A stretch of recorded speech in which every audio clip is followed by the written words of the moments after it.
Hello everybody, this is D King Bay, your book granny here with a book review for you. Today I am reviewing Forged by Blood by Ehigbor Okosun. This copy I actually purchased from Fairyloot, so I'll talk about this special edition at the end of the video. I'll show it all to you. So that is a beautiful book. I'm gonna sit there and let y'all watch the whole time. I do apologize because the dogs are outside barking like they done lost their mind. So you might see some jerking going on and a little, jerkiness because, yeah, it's like that. I have to cut it off if they get to barking too bad. I just apologize for that. As always, this is a no spoiler zone, so you don't have to worry about that. You can go on and watch this review. I don't do spoilers. This is a young adult fantasy set in ancient Africa using African folklore. In it, you have people of magic and people who are not of magic. Those who have magic are being oppressed by the ones who do not have magic. I mean serious oppression, as in slavery and genocide type oppression. It's just really bad. So if you're of magic, you have to hide your abilities, or again, you're going to be murdered, enslaved. It's just not going to turn out good for you, shall we say. Okay. In it, we have Demi. She is blackmailed. She's someone of magic. She is blackmailed into kidnapping the prince.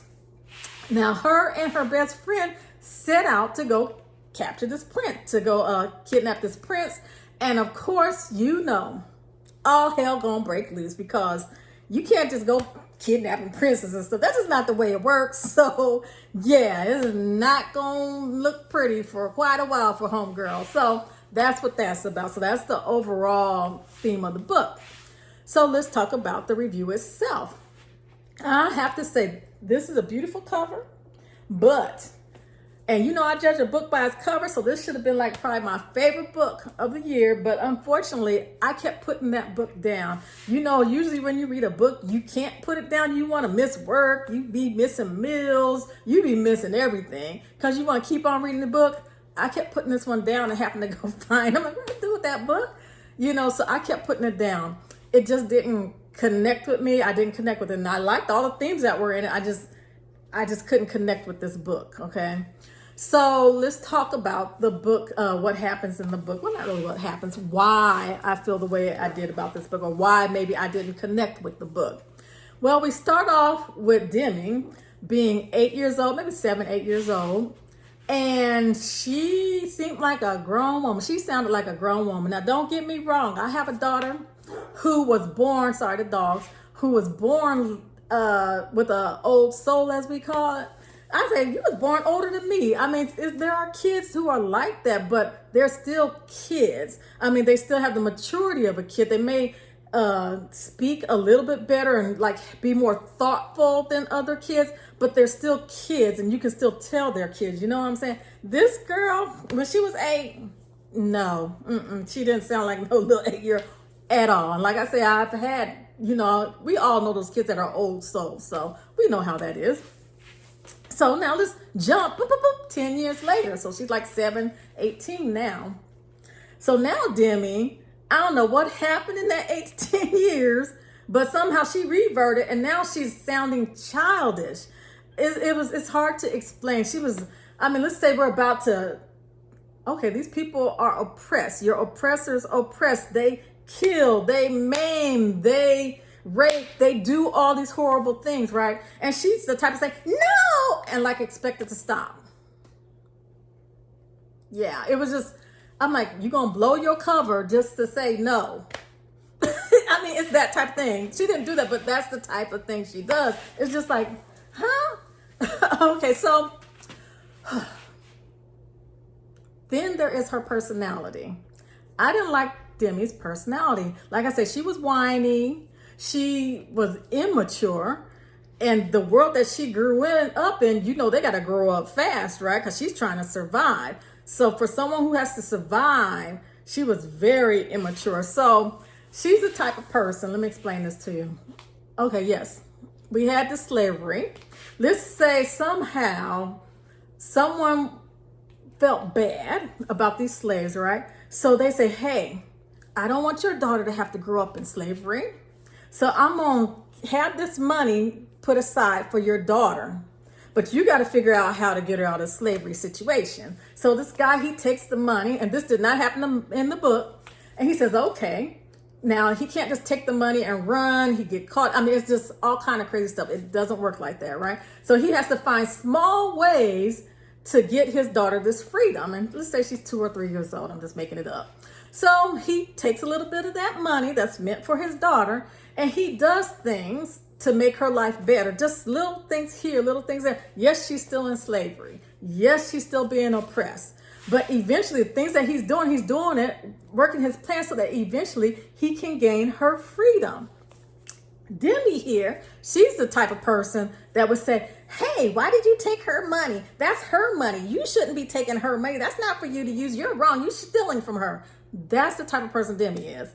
Not understanding or not considering, taking into consideration that these are the situations. She would never take into consideration the situation someone's in. Now that's fine at the beginning of the book, but I expected her by the end of the book to not be like that anymore. That's how she should have grown, but that didn't happen.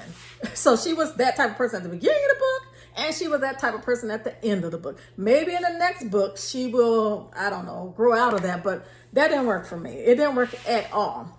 Now let's go back to a situation about editing. This author was quite redundant. She had an issue, you know, as you always have some sort of issue they got to work through, and hers was trust.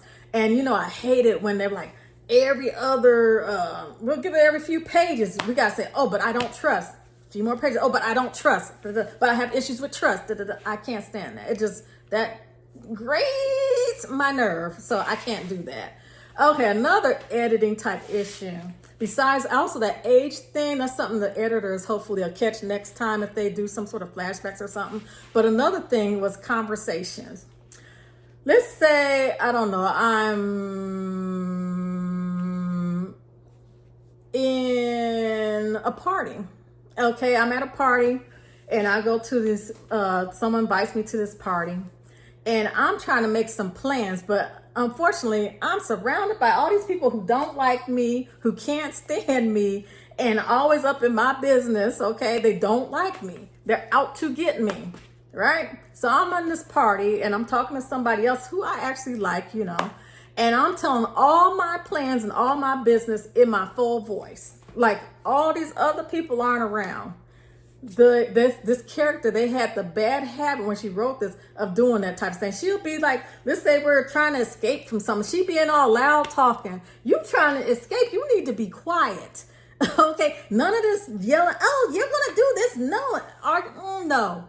You need to be quiet. And there was not that type of thing going on. Or if you're in the land, we'll call it the land of the enemy, and you trying to make plans or something, you don't talk it in full voice in front of everybody. So I feel that's more of an editing thing. So hopefully the author picks up on those types of things and people point them out to her as they go through these books. Now the last thing, she has some characters in there.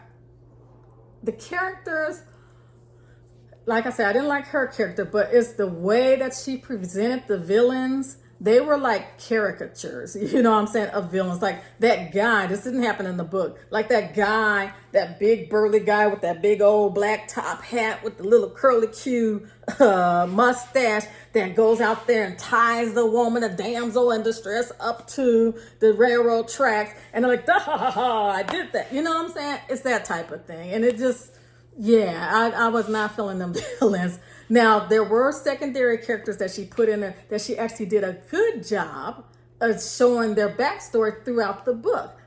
Actually did a better job on the secondary characters than she did on the main character, to tell you the truth. But anyway, she did a really good job. And that's why I actually want to read the second book, because now that she's gotten that out of her system, that she's been able to go on and create all these characters, and those who survived are going to be in the next book, I would assume. I actually like those, so I'm hoping that she actually got it out of her system, whatever she was doing, this little background thing this time, because I am interested in those secondary characters. So I will be picking up the next book. Even though this wasn't my favorite, I will be picking up the next book. So that is my review on that. So let's talk about this limited edition, the special edition. Again, this is Fairyloot. It was one of the month, the adult subscription one. So it was the adult subscription. Was it the adult? Young adult? I can't remember. It was a book only, but too long ago. But anywho, let's just look at it. So you already saw the front cover. Here goes the alternative dust jacket. Lovely, huh? Yeah. Okay, so let me put the cover back on here so you can see the edging with the cover. But I know you want to see that too. Okay, so here goes the front again. The spine. And the back. Now the edging. Look at that. Looks the same as the front. There we go. It's nice, huh? That's nice. Okay. Now let's take off this dust jacket. Go over here. And here we go. That's beautiful. Hope you can see it without the glare. The side. And the back. Very nice. Okay, let me show you the end page. Oh, let me show you this to that. And this still matches the side to the back. That's nice, huh? Okay, let me show you the end pages. I know what the dogs are barking at now. There are two little kitten stray cats out there that are harassing them. They're sitting up on their dog house. They're just being bad. There we go. Oh, that's a nice end page there. Yes, it is. Go on, Demi.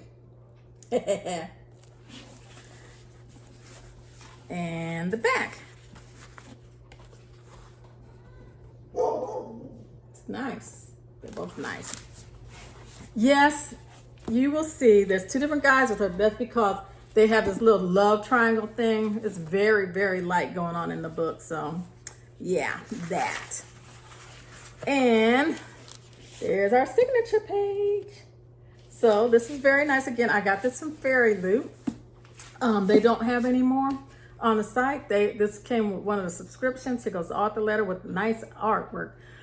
So you'll need to go somewhere like Pango or I don't know, Etsy somewhere and go order an old used one somewhere. So that is that. Again, this was not my favorite book, but I do want to read the next one. It was good enough for me to get to the next one. So even though it's not my favorite, I still recommend the next you guys pick this book and read it. And again, just because I'm not too particular about something doesn't mean you won't like it. And you might love this book. So let me know down in the comments how you feel about the book. Remember, if you have any kind of spoilers, please write the word spoiler first, then your comment, and then we don't mess it up for anybody else, okay? So thank you very much, and I'll see you on the next review. Bye.